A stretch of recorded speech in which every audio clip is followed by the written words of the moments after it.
மடங்கு கோண முற்றொருமைகள் மற்றும் உபமடங்கு கோண முற்றொருமைகள். இதுக்கு முன்னாடி நம்ம முக்கோணவியல்ல முற்றொருமைகள் பார்த்திருக்கோம். ஸோ இது என்ன மடங்கு உபமடங்கு அப்படின்னு பார்த்தீங்கன்னா, நம்ம நார்மலா என்ன செய்வோம், டீட்டா தான் என்ன சொல்லுவோம், கோணம் சொல்லுவோம். ஸோ இங்க நம்ம என்ன சொல்றோம், ஏ தான் நமக்கு என்னது கோணம் சொல்றோம். ஏ என்பது கோணம். ஸோ மடங்கு அப்படின்னா நம்ம என்ன பார்த்திருக்கோம், 3 மடங்கு 4 மடங்கு அப்படின்னு பார்த்திருக்கோம். அதே மாதிரி இதுல மடங்கு கோணம் அப்படின்னா 2a 3a இந்த மாதிரி இருக்கிறத நம்ம என்ன சொல்லுவோம், மடங்கு கோணம். நார்மலா நம்ம நம்பர்ஸ்ல சொல்லுவோம். ஸோ எக்ஸ் ஆனது ஒய்யின் 3 மடங்கு அப்படின்னு சொல்லுவோம். இங்க வந்து கோணத்தை நம்ம சொல்றோம். ஏன்னா ஏ தான் நமக்கு என்னது கோணம், அதாவது டீட்டாவை நம்ம கோணம் இங்க ஏன்னு எடுத்துக்கிறோம். ஸோ உப மடங்கு கோணம் அப்படின்னா இந்த ஏ அப்படிங்கிற கோணத்துல இருந்து a/2 a/3. ஸோ இதை தான் நம்ம என்ன சொல்றோம், உப மடங்கு கோணம். அதாவது ஏ அப்படிங்கிறது, அதாவது டீட்டாங்கிறது கோணம், இங்க வந்து நம்ம கோணத்தை ஏன்னு எடுத்துக்கிறோம். அதாவது θ/2 θ/3 2θ 3θ. ஸோ இங்க டீட்டா வந்து நம்ம ஏன்னு எடுத்திருக்கிறதால ஸோ எல்லாம் ஒண்ணுதான், எல்லாமே கோணம் தான் நமக்கு இங்க. அடுத்து பாத்தீங்கன்னா அடுக்கு குறைப்பு முற்றொருமைகள். ஸோ இதெல்லாம் வந்து ஃபார்முலாஸ் நீங்க வந்து படிச்சுக்கணும். அடுத்தது இருமடங்கு மும்மடங்கு கோண முற்றொருமைகள் கொடுத்துருக்காங்க. ஸோ இப்ப இந்த இதுல பாத்தீங்கன்னா நமக்கு sin 2a. ஸோ ரெண்டுமே நமக்கு என்னது sin 2a தான். இதுல எப்படி நம்ம எந்த ஃபார்முலா எடுக்கிறது அப்படின்னா சம்ம பொறுத்து தான் நம்ம எடுக்க முடியும். சப்போஸ் இப்ப நமக்கு டேர்ன் தேவைப்படுது அப்படின்னா என்ன ஃபார்முலா எடுக்கணும், இந்த sin 2a = 2 tan a எடுக்கணும். ஏன்னா இதுலதான் நமக்கு என்னது டேர்ன் a இருக்கு. ஸோ இதுல இருந்து தான் நம்ம என்ன செய்ய முடியும், டேர்ன் கண்டுபிடிக்க முடியும். சப்போஸ் இப்ப நமக்கு வந்து காசு வேணும் அப்படின்னா என்ன செய்யணும், இந்த sin 2a இந்த ஃபார்முலா யூஸ் பண்ணிக்கணும். ஸோ சம்ல நமக்கு என்ன கேட்குறாங்களோ அதுக்கேற்ற மாதிரி தான் நம்ம என்ன செய்ய முடியும், ஃபார்முலா வந்து இதுல சூஸ் பண்ண முடியும். மற்றபடி பார்த்தீங்கன்னா cos 2aவே நமக்கு எத்தனை இருக்கு, 4 ஃபார்முலாஸ் இருக்கு. ஆனா இதுல பாத்தீங்கன்னா டேர்ன் மட்டும் தான் இருக்கு. ஸோ இதுல சைன் மட்டும் கண்டுபிடிக்கணும் அப்படின்னா இந்த ஃபார்முலா யூஸ் பண்ணணும். ஸோ நம்ம என்ன கண்டுபிடிக்கோங்கிறதுக்கு பொறுத்து தான் இந்த ஃபார்முலாவை செலக்ட் பண்ண முடியும். அடுத்தது அரை கோண முற்றொருமைகள். ஸோ அரைனால நம்ம என்ன சொல்லுவோம், 1/2. இங்க வந்து அரை கோணம் அப்படின்னா கோணம்ங்கிறது நமக்கு θ/2 பார்த்திருக்கோம், a/2 பார்த்தோம். அதே மாதிரிதான் ஸோ இங்க வந்து a தான் நம்ம என்னது θ. ஸோ இங்க பாத்தீங்கன்னா இந்த a இருக்கா, ஸோ இதுதான் நமக்கு இங்க என்ன இருக்கு, அரை கோணமா மாறி இருக்கு θ/2. சப்போஸ் இப்ப நமக்கு ஃபைன் ஒரு நம்பர் இருக்கு, இதோட நம்ம ஒரு அரையை சேர்க்கணும் அப்படின்னா நம்ம என்ன செய்வோம், 5 × 1/2 அதாவது 5/2. அதே மாதிரிதான் ஏங்கிற கோணத்துல ஒரு அரை கோணம் சேர்க்கும் பொழுது நமக்கு என்னது θ/2, அதாவது a/2 தான் நம்ம என்னது θ/2. ஏன்னா இங்க நம்ம என்ன எடுக்கிறோம், இங்க என்ன எடுக்கிறோம், டீட்டான்னு எடுக்கிறோம். அப்ப இந்த ஏங்கிற இந்த டேர்ம் நம்ம என்ன செய்யணும், டீட்டான்னு தான் மாத்தணும். இப்போ இதுலயே நம்ம பாத்தீங்கன்னா சம்ம பொறுத்து தான் நம்ம என்ன செய்ய முடியும், ஃபார்முலா சூஸ் பண்ண முடியும். ஸோ அதோட கண்டினியூஷன் தான். இப்ப எடுத்துக்காட்டு சம் பார்க்கலாம். ஒரு கால்பந்து விளையாட்டு வீரர் விளையாட்டு திடல், இது பாத்தீங்கன்னா இப்ப இதுக்குன்னு இன்னொரு ஃபார்முலா இருக்கு. அதாவது sin 2a என்னது 2 sin a cos a. இப்ப இதுல வந்து பாத்தீங்கன்னா திசை வேகம் வந்து ஆல்பா, ஆல்பாங்கிறத திசை வேகம்னு எடுத்துக்கிறாங்க. கிடைமட்டத்தை யூன்னு சொல்றாங்க. சோ கிடைமட்டம் u எனும் கோணத்தில் எரியப்பட்ட ஒரு பொருள். சோ இப்ப இங்க ஒரு நபர் இருக்காரு, இது கிடைமட்டம், ஒரு பொருளை இங்க இருந்து அவர் என்ன செய்யறாரு, எரியறாரு. அப்ப இது நமக்கு என்னது, இங்க ஒரு கோணத்தை ஏற்படுத்தும்.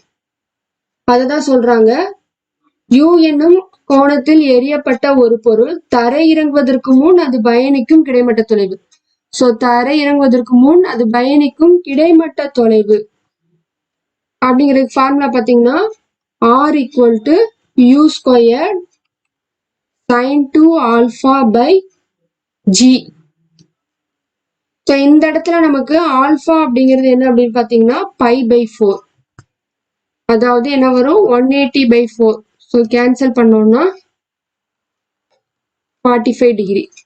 ஆல்ஃபாங்கிறது நமக்கு 45 டிகிரி. அடுத்தது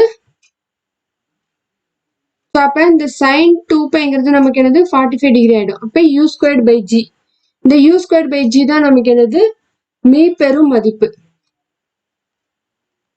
ஆரின் மீ பெரும் மதிப்பு, அதாவது அந்த கிடைமட்ட தொலைவு. கிடைமட்ட அது பயணிக்கும் கிடைமட்ட தொலைவு, அதோடைய உயரம். ஏன்னா அப்பதான் நம்ம அதோடைய தொலைவு கண்டுபிடிக்க முடியும். ஸோ உயரத்தை பொறுத்து அது தொலைவு மாறும். இப்ப சின்ன உயரமா இருந்தா அதோடைய தொலைவு கம்மியா இருக்கும். இந்த ஃபார்முலா தான் இந்த ஒரு எடுத்துக்காட்டு சம். ஸோ இது ஒண்ணு மட்டும்தான் நமக்கு கொடுத்துருப்பாங்க புக்ல.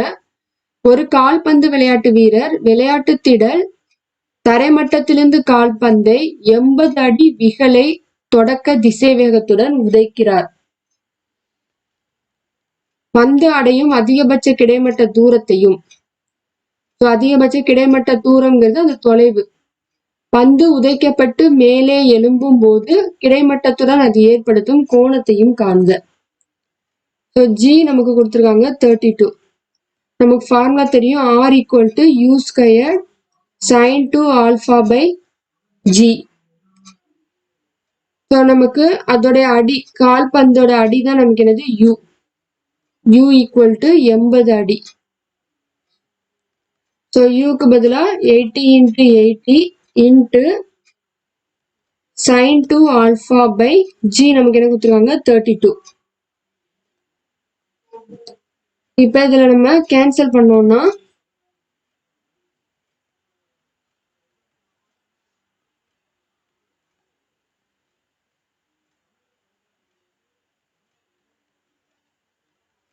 So 20 into 10 into sin 2 alpha.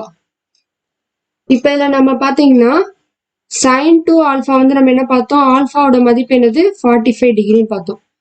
So இதுதான் நம்ம என்னது மல்டிப்ளை பண்ணோம்னா 200. இந்த மதிப்பு வந்து நமக்கு என்னது 45 டிகிரியா வந்துடும். ஸோ அப்ப அதிகபட்ச கிடைமட்ட தூரம்,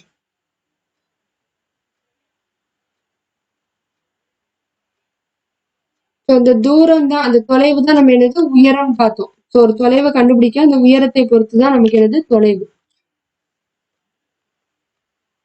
நமக்கு அதிகபட்ச உயரம் ஈக்குவல் டு 200 அடி. அது ஏற்படுத்தும் கோணம் கேட்டிருக்காங்க, ஆல்பா ஈக்குவல் டு 45 டிகிரி. எந்த கோணத்துல பந்து உதைக்கப்பட்டு மேலே எழும்பும் போது கிடைமட்டத்துல அது ஏற்படுத்தும் கோணம். ஸோ கிடைமட்டத்துல அது ஏற்படுத்தும் கோணம் 45 டிகிரி கோணத்துலதான் உயரம். அந்த பந்து வந்து உதைக்கப்பட்டு மேலே எழும்பும் அந்த ஆரம்ப ஸ்டேஜ் தான் நமக்கு என்னது 45 டிகிரி கோணத்துல வந்து அது உதைக்கப்பட்டு மேலே எழும்புகிறது. அதோடைய அதிகபட்ச உயரம் 200 அடி.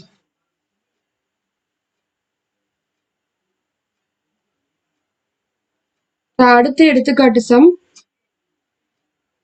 3.22. இப்ப இங்க நமக்கு என்ன கொடுத்திருக்காங்க, sin 22 1/2 டிகிரி இதன் மதிப்பு என்னன்னு கேட்டிருக்காங்க. ஸோ இதை நம்ம மல்டிப்ளை பண்ணா என்ன வரும், sin 45 டிகிரி. அப்ப sin 45 டிகிரியோட மதிப்பு நம்ம என்ன கண்டுபிடிக்கணும். ஸோ அப்ப நம்ம என்ன ஃபார்முலா யூஸ் பண்ணணும் அப்படின்னு பாத்தீங்கன்னா, சைன் கண்டுபிடிக்கிற ஃபார்முலா நமக்கு வேணும். இங்க ஃபர்ஸ்ட் ஒன்ல பாத்தீங்கன்னா இதுல காசும் சேர்ந்துருக்கு. ஸோ இதுல காசு இருக்கு, அடுத்து இதுல காசு மட்டும்தான் இருக்கு. ஸோ இதுல பாத்தீங்கன்னா நமக்கு சைன் இருக்கு. அப்ப இந்த ஃபார்முலா நம்ம என்ன செஞ்சுக்கணும், செலக்ட் பண்ணணும். ஸோ இதெல்லாம் வந்து எடுக்க முடியாது. அப்ப ஃபார்முலா வந்து cos 2a 1 minus 2 sin squared a.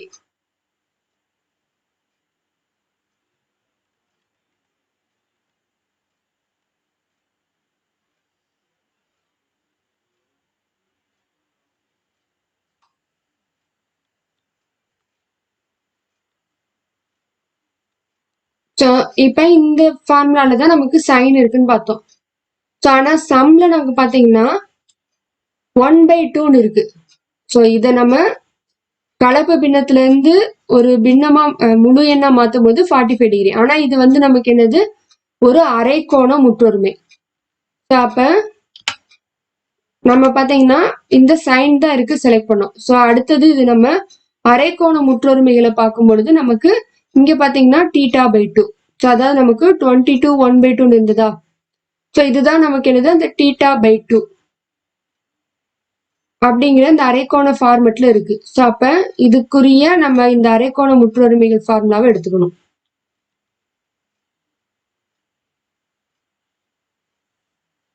அப்ப cos θ equal to 1 minus 2 sin square θ/2.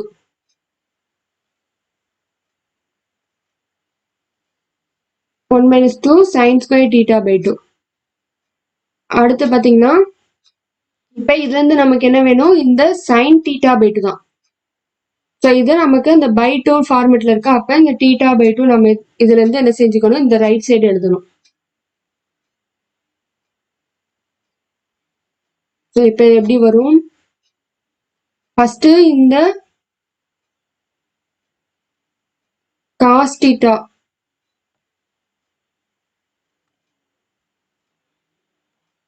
so sin square θ/2 equal to cos θ minus 1 plus 1 into minus 1 வந்துருது. அடுத்து இந்த minus 2. ஸோ இல்லை ஒரு ஸ்டெப் எழுதலாம். இப்போ minus 2 sin square θ/2 cos θ minus 1. அடுத்தது sin square θ/2 so cos θ minus 1 by minus 2. இப்போ என்ன பண்ண போறோம், இதை நம்ம திருப்பி எழுத போறோம். அதாவது minus 1 plus cos θ by 2 minus 2. So இப்போ நம்ம மைனஸ் என்ன செய்ய போறோம், வெளியே எடுக்க போறோம். ஏன்னா இங்க பிளஸ் இருக்கா, மைனஸ் இன்ட்டு மைனஸ். ஸோ இங்க ஒரு மைனஸ் இருக்கு, இங்க ஒரு மைனஸ் இருக்கு. பொதுவா நம்ம வெளியில எடுத்துட்டோம்னா 1 minus cos θ by minus 2. So இந்த மைனஸும் மைனஸும் கேன்சல் ஆயிடும். அப்ப sin square θ/2 equal to 1 minus cos θ. So இந்த ஸ்கொயர் அங்கிட்டு ரூட்டா மாறிடும். sin θ/2 equal to ரூட்டா மாறும்போது நம்ம என்ன செய்வோம், பிளஸ் ஆர் மைனஸ். இப்போ 1 minus cos θ. ஸோ வர்க்கப்படுத்தும் போது நம்ம பிளஸ் ஆர் மைனஸ் போடுவோம். இப்போ இந்த θ தான் நம்ம என்ன கண்டுபிடிச்சிருக்கோம், 45 டிகிரி. ஏன்னா இதை மல்டிப்ளை பண்ணீங்கன்னா என்ன வரும், 22 into 2 equal to 44 plus 1 equal to 45. அப்ப sin 45 degree by 2 equal to plus or minus root 1 minus cos 45 degree. So கீழே by 2 by 2. இப்ப நமக்கு cos 45 degree. So இங்க நம்ம sin 45 டிகிரியா. ஸோ இதுதான் நமக்கு இங்க இருந்து இது நமக்கு என்னது 90 டிகிரி. ஸோ 45 டிகிரிங்கிறது அப்ப இங்க இருக்கும். அப்ப இது முதல் கால் பகுதியில் அமைந்தது. முதல் கால் பகுதியில எல்லாமே நமக்கு என்னது பிளஸ். அப்ப என்ன பண்ணணும், இதுல இருந்து பிளஸ் ஆர் மைனஸ்ல இருந்து பிளஸ் மட்டும் வெளியில எடுத்துக்கணும்.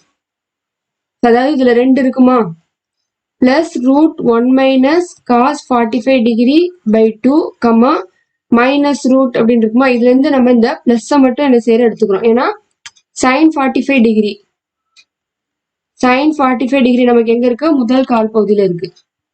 அப்போ 1 minus cos 45 degree by 2 equal to so root 1 minus cos 45 டிகிரியோட மதிப்பு 1 மைனஸ் ரூட் 2 பை 2. இதை நம்ம எல்சிஎம் எடுத்தோம்னா root 2 minus 1 by root 2 by 2.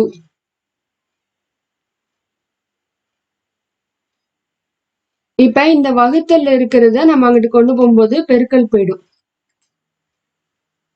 அதாவது equal to root 2 minus 1 by root 2 into 1 by 2 வரும். Equal to root 2 minus 1 by 2 root 2.